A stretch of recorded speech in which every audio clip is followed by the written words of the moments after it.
আলিফ ভাইয়ের বাবা যে ধৈর্যের পরিচয় দিয়েছেন, এটাকে আপনারা দুর্বলতা ভাববেন না, এটা আমাদের প্রস্তুতি মাত্র। সেই পশ্চিমবঙ্গে বসে নিজের রাজ্যে গোহারা হয়ে শুভেন্দু অধিকারী নাকি আমার দেশের সীমানার অবরোধের ঘোষণা দেয়।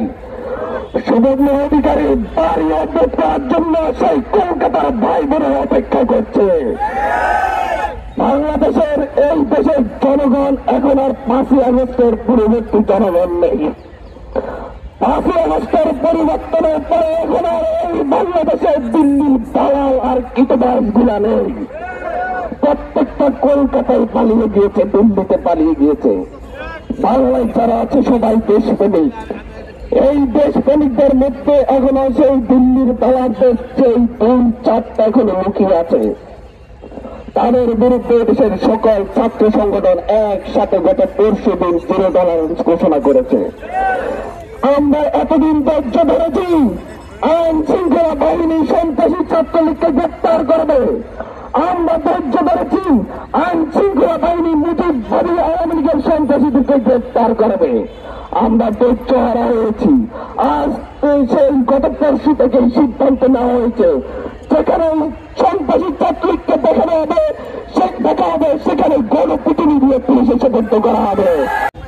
এই জঙ্গিবাদী এই সংগঠন দীর্ঘ সময় ধরে বাংলাদেশের শিশু কিশোরদের, কোমলমতি শিশু কিশোরদের তাদের উগ্রবাদিতায় লিপ্ত করার জন্য ষড়যন্ত্রে লিপ্ত ছিল। তারা শুধুমাত্র এদেশের মুসলিমদের উপর আঘাত করেনি, তারা দীর্ঘ সময় ধরে এদেশের আবহমান কাল ধরে চলে আসা বিভিন্ন সনাতনী ধর্মের মন্দিরগুলোতে হামলা করেছে। এই ইসকনের সদস্যরা আজকে শুধুমাত্র এখানে আমাদের আলিফ ভাইকে হত্যা করেনি। আপনারা ভুলে যাবেন না, পাহাড়ি অঞ্চলে মুসলিম একজন ইমামকে হত্যা করেছিল। ইতিহাস দেখে দেখে কেন এই জঙ্গিবাদী ইসকনের বিরুদ্ধে, ইসকনকে নিয়ে কেন নিউজ কভারেজ হয় না?